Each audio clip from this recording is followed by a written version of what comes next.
Bismillahirrahmanirrahim. Assalamualaikum warahmatullahi wabarakatuh. Alhamdulillah. Alhamdulillahi rabbil alamin. Hamdas syakirin, hamdan na'imin. Hamdan yuafi ni'ama yukafi mazida. Ya Rabbana lakal hamdu kama yanbaghi li jalali wajhika wa azimi sultanik. Allahumma salli wa sallim ala Sayyidina Muhammad wa ala ali Sayyidina Muhammad amma ba'du. Qala Allah fil Qur'anil Karim, a'udzu billahi minasy syaithanir rajim.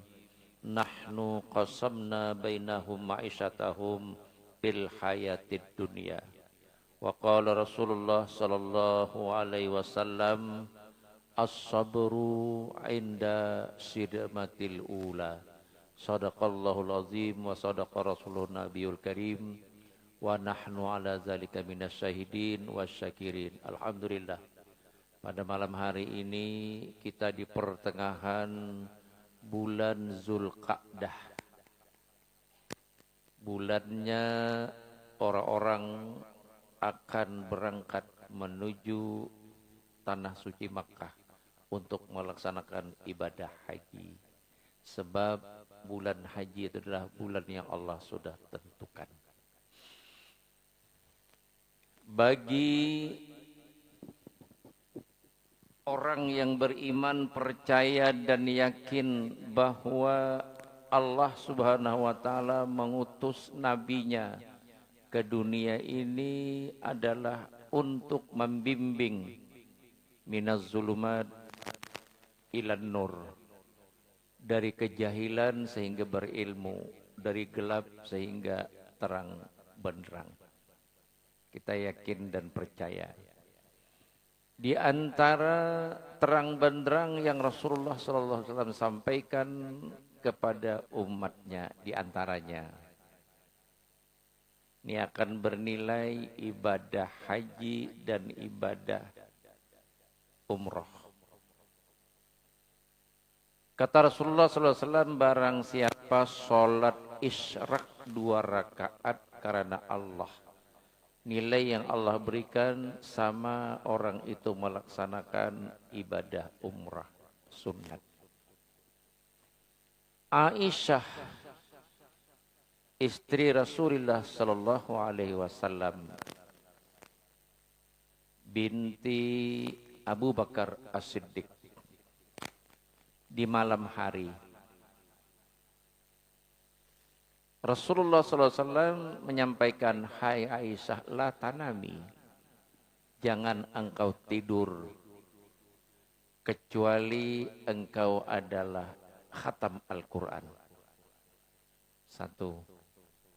Hai Aisyah, janganlah engkau tidur kecuali seluruh tetanggamu mukminin, mukminat, muslimin, muslimat adalah memaafkan kepada engkau.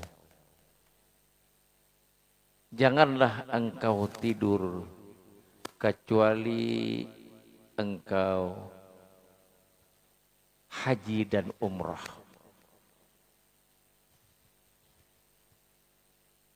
Maka merasa berat oleh istri Rasulullah, Siti Aisyah. Berlalu beberapa jam, Rasulullah kembali menengok Aisyah. Aisyah, sudahkah kamu lakukan apa yang aku suruh tadi? Kata Aisyah, tidak mampu. Kadakawa saking beratnya itu perintah. Kata Rasulullah, hai Aisyah, engkau sebelum tidur kalau membaca Al-Quran 1 khatam tentunya lama. Tentunya lama. Akan tetapi bacalah surah Al-Ikhlas 3 kali.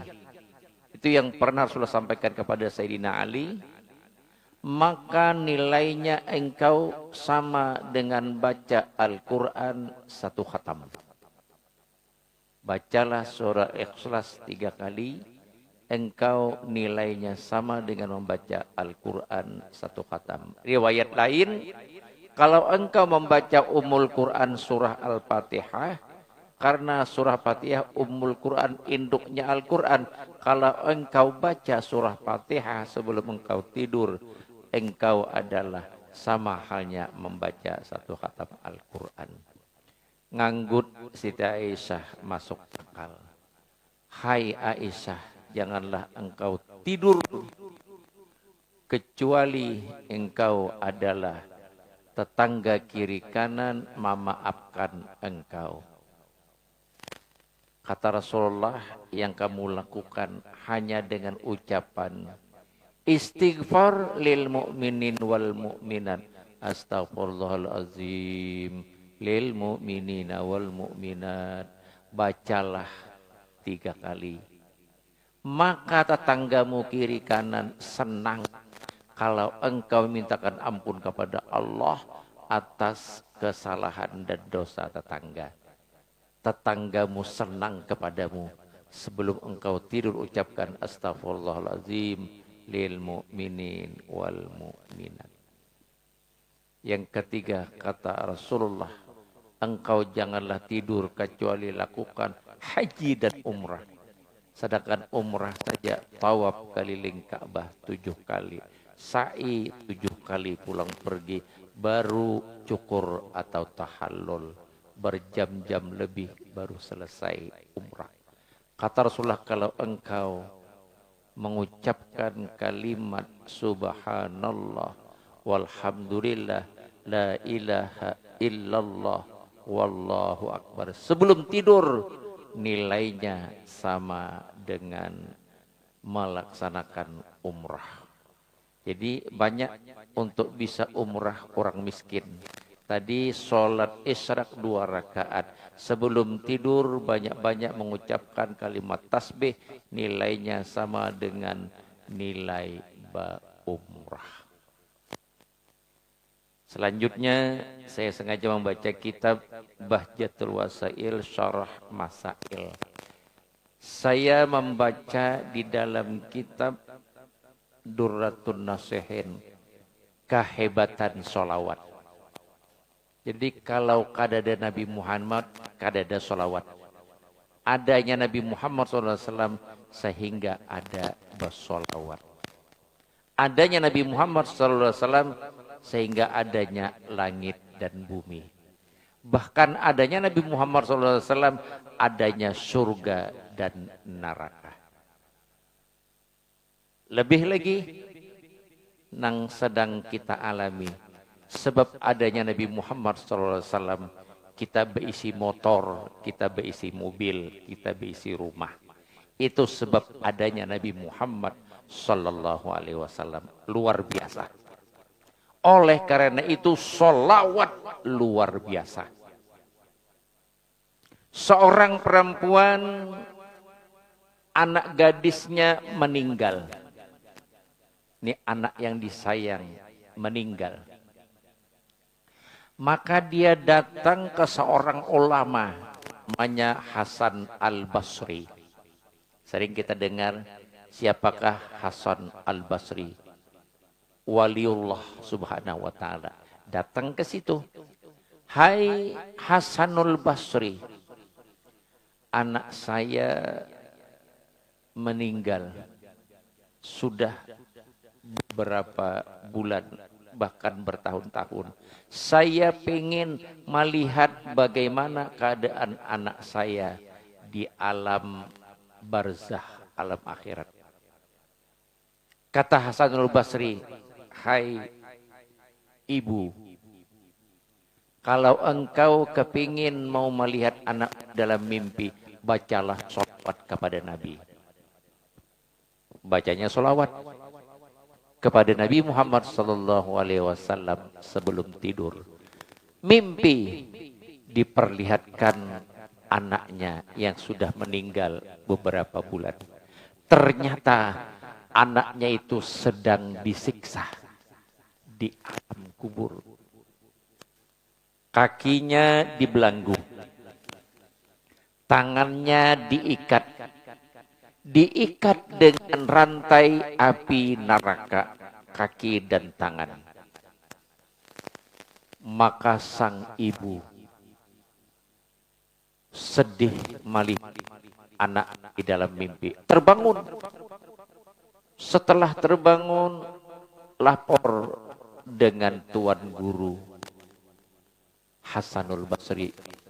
Hai Tuan Guru Hasanul Basri, tadi malam saya mimpi anak saya.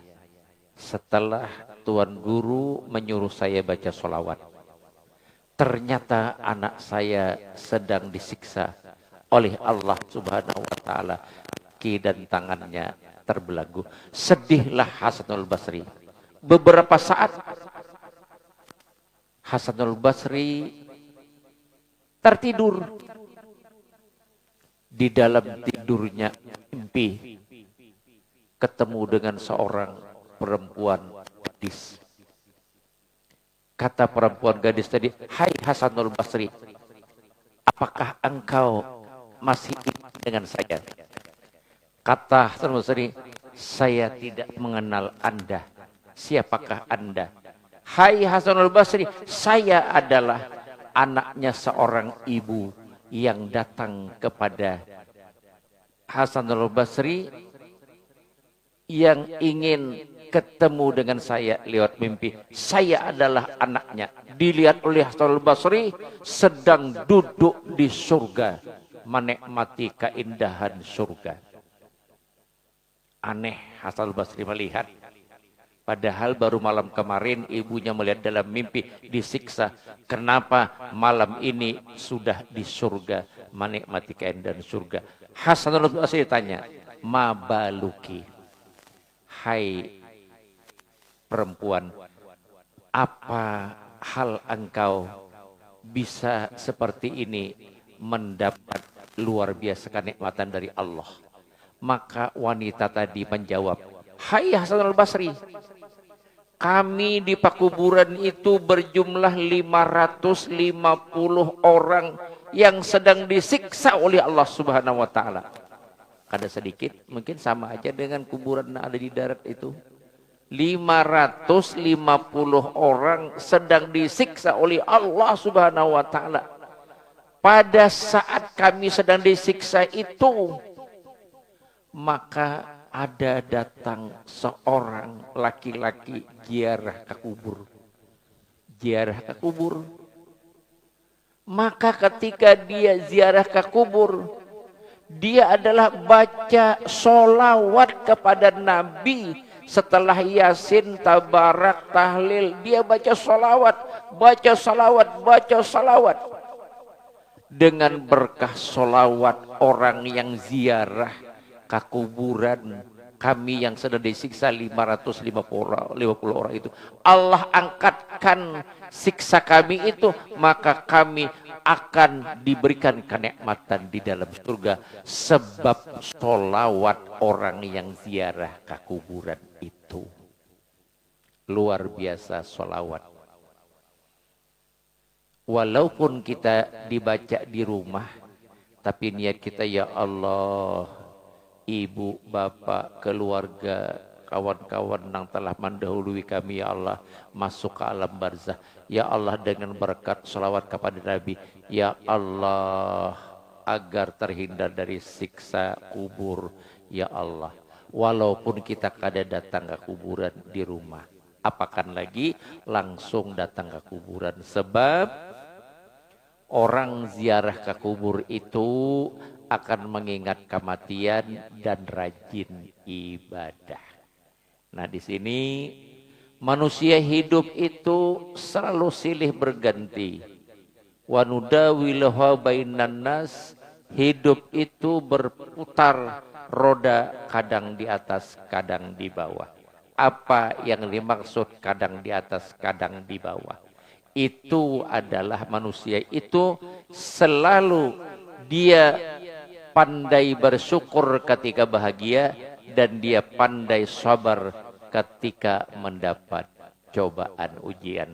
Nah, dalam kitab ini adalah bagaimana orang-orang yang pandai bersyukur dan bagaimana orang-orang yang selalu mampu bersabar ketika ujian Allah.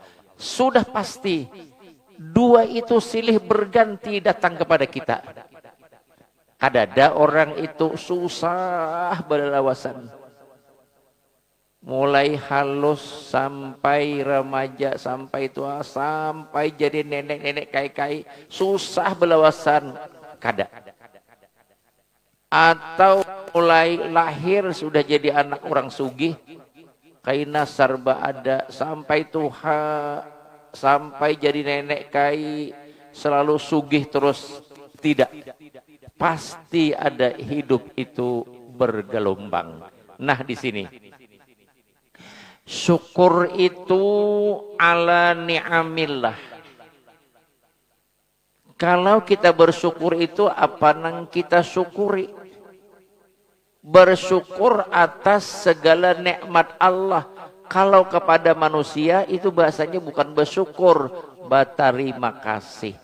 Tapi kalau ucapan alhamdulillah, terima kasihlah terhadap manusia, di dalam hati kita ingat bahwa nikmat minallah, manusia hanya antara saja. Jadi manusia hanya perantara saja. Kita mensyukuri nikmat Allah Subhanahu wa taala yang pasti. Kal Islam. Kita lahir, ibu bapak kita Islam.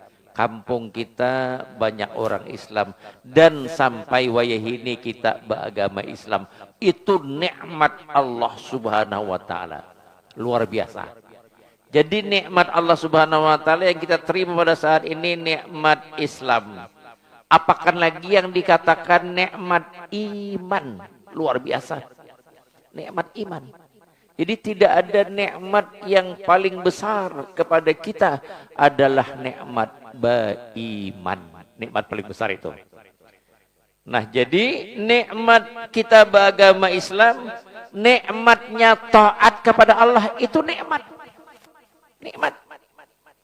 Kalau ada orang itu melaksanakan ketaatan, dia tidak merasa bahagia, itu menandakan yang dia kerjakan itu belum diterima oleh Allah. Kita dapat merasakan sendiri amal yang kita lakukan, amal wajib umpamanya, sholat umpamanya, puasa dan yang lainnya. Kita dapat merasakan. Kalau kita merasakan nih, kita merasakan ketaatan yang kita lakukan itu, kita merasa nikmat, kita merasa bahagia. Kita merasa ini sudah pelong. Aku sudah melaksanakan kewajiban ya Allah. Itu tandanya bahwa ketaatan yang kita lakukan Allah terima. Ada jiwa orang. Dia kerjakankah itu perintah? Atau dia tiadankah atau kada digawi? Kada ada apa-apa. Dia mengerjakan kada rasa bahagia, dia meninggalkan apa yang Allah perintah, kada ada merasa susah, kada ada merasa takut. Itu yang dilakukan oleh seorang itu tanda kada diterima oleh Allah Subhanahu wa taala. Jadi kita bersyukur atas nikmat Allah Subhanahu wa taala, nikmat ketaatan. Contoh, buktikan yang saya ucapkan tadi. Perbuatan yang Allah perintah, setelah kita melaksanakan, kita merasa senang dan bahagia, itu tandanya Allah terima. Contoh, ini sudah jam-jam 10 kurang 20 menit umpamanya, beluman lagi sembahyang Isya. Sidin nih baru sembahyang Isya, sudah parah jam 10, hendak kuring, merasa tenang-tenang saja. Ada apa-apa. Namun inya merasa aku belum sembahyang. Oh main nih, sudah jam berapa? Lalu kita kerjakan sholat tadi. Apakah di awal, apakah jam 8 tadi, apakah jam 9 tadi, apakah jam 10 kali kita kerjakan. Setelah kita kerjakan itu, pelong sudah. Nyaman guring, ya Allah ya Tuhanku. bahwa kewajiban yang engkau bebankan kepadaku sudah aku lakukan. Senang bahagia kita. Allah memberikan kenikmatan, nikmat taat. Itu namanya bahwa yang kita lakukan bukti Allah terima. Jadi namun ibu-ibu, bapak-bapak, sembahyangkah kadakah? Kada apa-apa. Sembahyang kada bahagia, kada sembahyang kada takut. Nah, itu kaina Allah kada segan-segan mencaburakan ke neraka. Nah, itu adalah termasuk nikmat ketaatan. Jadi orang taat itu merasa nikmat, merasa bahagia. Orang berbuat kemaksiatan, kalau dia melaksanakan kemaksiatan, dia merasa takut, dia merasa gelisah. Kalau dia mengucapkan astagfirullahaladzim, itu tandanya Allah ampuni. Jadi sebaliknya, kalau dia berbuat dosa, gelisah. Setelah kegelisahan itu, lalu dia taubat kepada Allah Subhanahu wa Ta'ala, baru itu dia tenang. Itu tanda kemaksiatan yang dia lakukan, Allah terima taubatnya. Perbuatan wajib yang dia lakukan, dia merasa bersyukur kepada Allah. Ya Allah, engkau memberikan inayah, bantuan, pertolongan kepada hamba. Hamba mampu melaksanakan kewajiban. Ya Allah, lapor dengan Allah Subhanahu wa Ta'ala. Bahagia dia. Tanda yang dia lakukan kewajiban itu Allah terima. Jadi itu masing-masing kita merasakan. Kada sama antara satu dengan yang lainnya. Yang kedua, kita harus mampu bersabar. Namanya wassabru alal bala. Jadi orang bersabar itu bukan hanya bala bencaka malapetaka, bukan hanya itu. Jadi bersabar atas bala, arti bersabar itu habsun nafsi adal jaza, menahan diri dari keluh kesah. Itu sabar. Datang bertubi-tubi musibah, berdiam ajainya, paling lapor kepada Allah Subhanahu wa Ta'ala. Kada tahu orang kiri kanan tangga bahwa dia dapat musibah. Dia tidak keluh kesah. Jadi orang yang sabar itu habsun nafsi anil jaza', mampu menahan diri dari keluh kesah. Hanya dia lapor kepada Allah Subhanahu wa Ta'ala. Itu namanya sabar.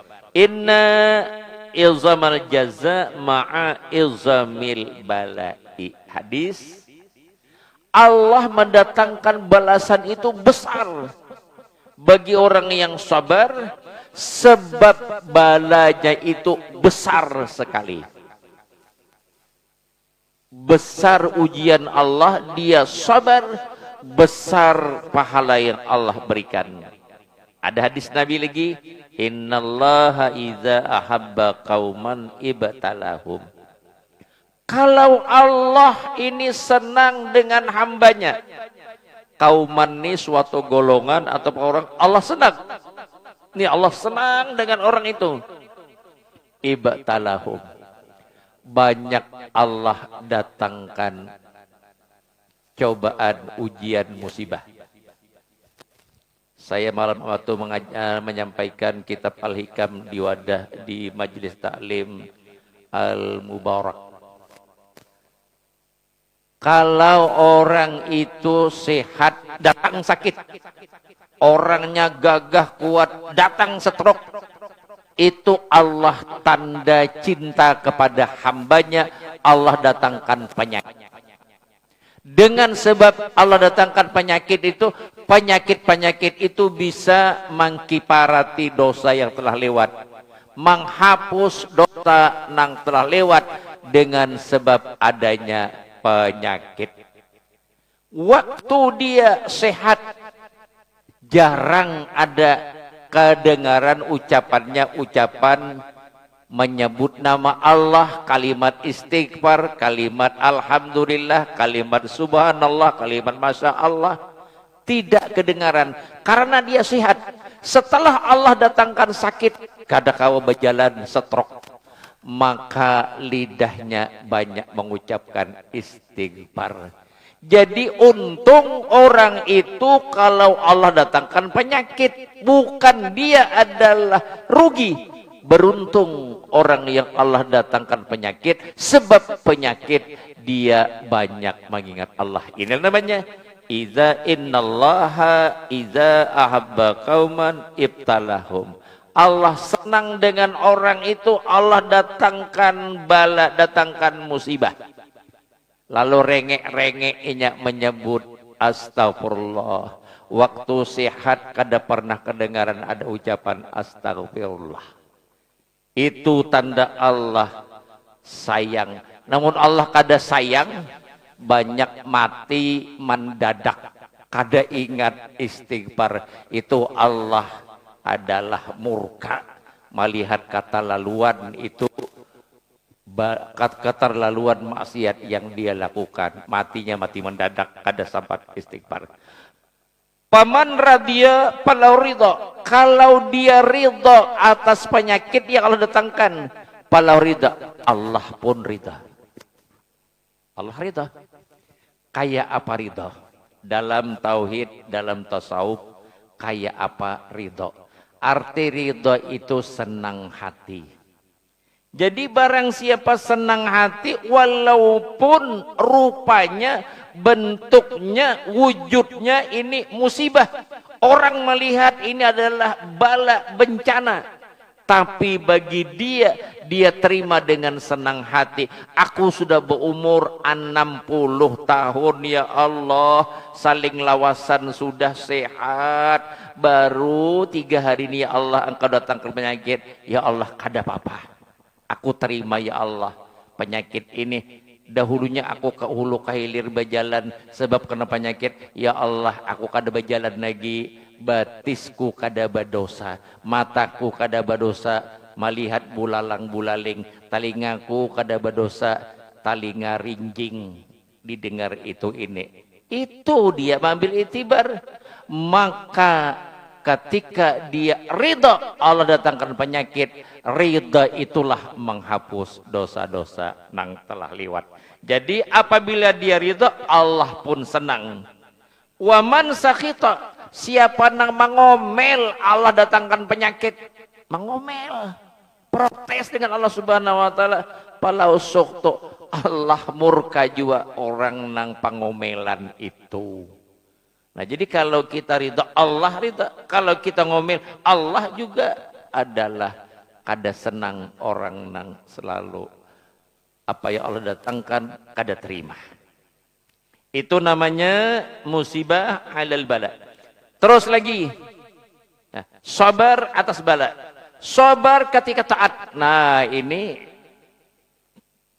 kita kira bahwa sabar itu ketika musibah saja. Hendaklah sabar ketika berbuat taat kepada Allah. Kayak apa taat kepada Allah ini? Habasun nafsi ala masyaqqati adaiha. Yang namanya sabar atas berbuat taat itu menahan diri ala masyaqqati adaiha, atas kesusahan melaksanakan kewajiban.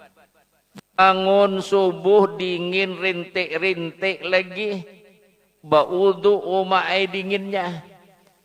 Nah, itu namanya adalah menahan diri untuk berbuat laksanakan sholat subuh walaupun dingin. Itu namanya sabar atas berbuat taat. Mun kada sabar, ada bangunnya. Hayya 'alas shalah, as-salatu khairum minan naum. Tarik salimut, bertambah kuat bepagut lawan guguling. Ya andong, guguling ni gugut mani pagut nungai. Kada ada nani pagut guguling ai. Mandangar asal tu khairum minan naum. Namun undung bangun, baudu, salat subuh, walaupun rintik-rintik hujan. Itu namanya sabar atas berbuat taat. Pun kada sabar, kada bangun, kada baudu, kada sembahyang subuh. Sekali bangun, matahari sudah jam 8. Itu orang nang kada sabar atas berbuat taat. Jadi ketaatan itu harus sabar. Salat juga. Allahu Akbar, ruku. Betul-betul subhana rabbiyal azim wa bihamdi 3 kali dibaca. Betul-betul. Batu makninah baru sami Allahu liman hamidah. Batu makninah lagi berdiam. Allahu Akbar, sujud. Orang yang melakukan sholat itu dituntut kesabaran di dalam taat. Mun kada sabar, Allahu Akbar, sami Allahu liman hamidah, Allahu Akbar. Bacaan kada bebuku baruas nang diperbuat rukuk sujud nang kaya ayam mamatuk, akhirnya sholatnya kada sempurna, kada batu makninah. Itu namanya orang yang tidak sabar atas berbuat taat. Bukannya sabar berbuat taat, ayo kita ke masjid, ayo ke bedahulu. Bukan seperti itu kakaina melaksanakan.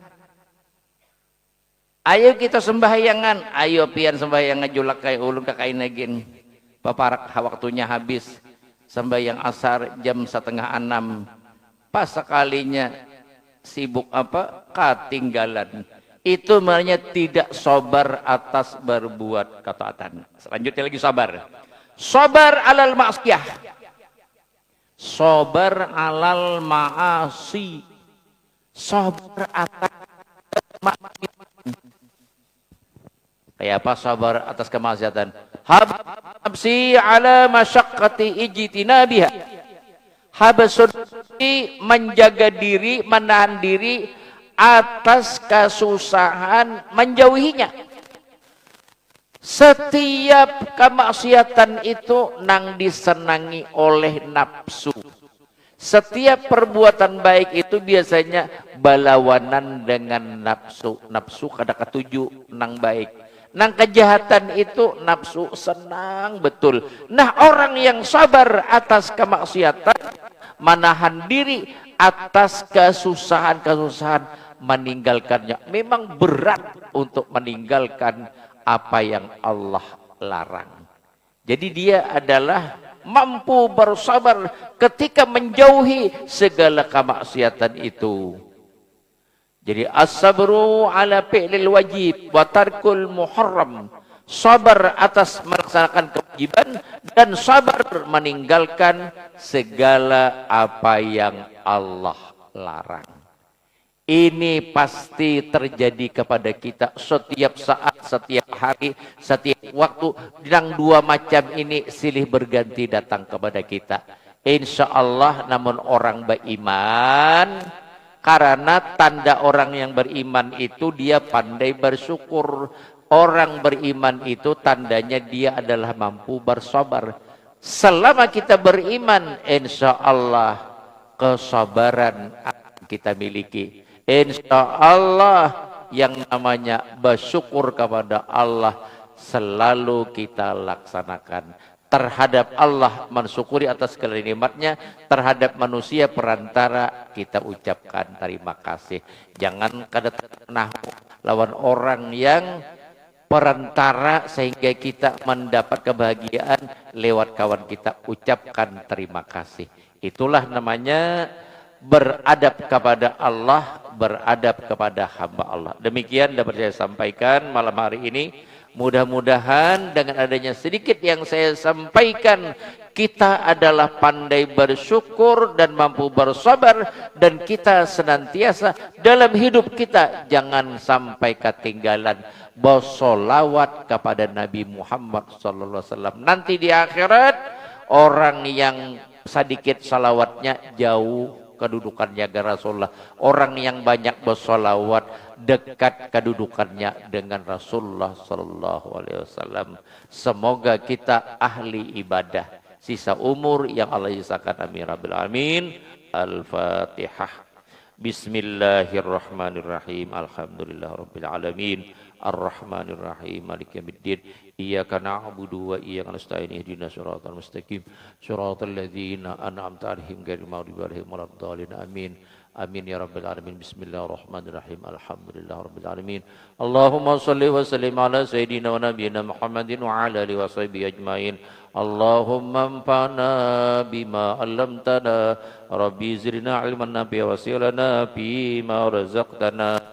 واجعلنا محبوبا في قلوب عبادك ربنا تقبل منا إنك أنت السميع العليم وتب علينا إنك أنت التواب الرحيم وصلى الله على سيدنا ونبينا محمد وعلى آله وصحبه وسلم سبحان ربك رب العزة عما يصفون والسلام على المرسلين والحمد لله رب العالمين تقبل الله منكم منا ومنكم تقبل يا كريم